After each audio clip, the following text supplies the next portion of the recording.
para sa amin. Yung mga RFDEP, so, nagkakay, mga safety officers,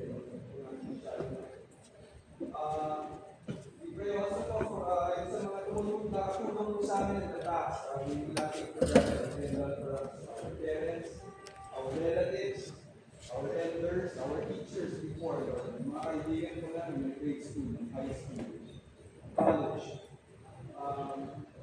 Lahat po na-contribute sa amin. Kahit po yung mga nambuti sa amin, Lord, na somehow baka nakatulong rin po sa amin, make us stronger.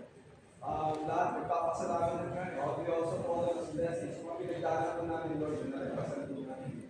You only made us stronger.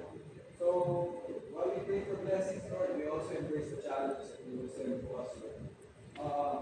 Pinagdaanan po namin ay that we respond positively and correctly towards all the challenges that you bring us in our lives.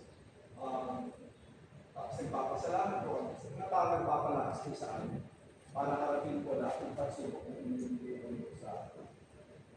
Kung nagpapalakas po sa amin ay mga blessings. So allow us also, Lord, to be a blessing to others. So bigyan po kami ng discernment, Lord. Malaman po namin kung sino yung mga tao na yun na kailangan naman po yung lakas namin. Bigyan po niyo kami ng sensitivity sa pangangailangan ng ibang tao. So yung willingness, Lord, na tulungan po ang ibang tao. In whatever way we can. Lord, we pray for both students today. At ako ng mga nagtitipin yun. We pray for our industry. We pray for the survival of our television, film industry.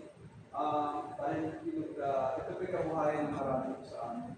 Ito lang po ang aming nasa. Kaya we pray for papasiglahin din pa po ang aming news together. We pray for our loved ones who are not with us right now. Pamula po kami, Lord, please protect them. Surround them, Lord, with people who will be good for them. We will care for them.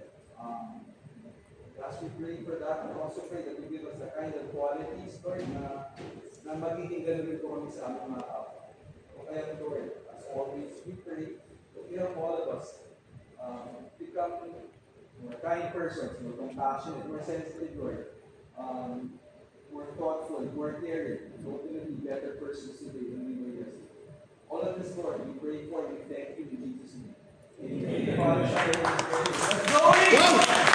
Amen.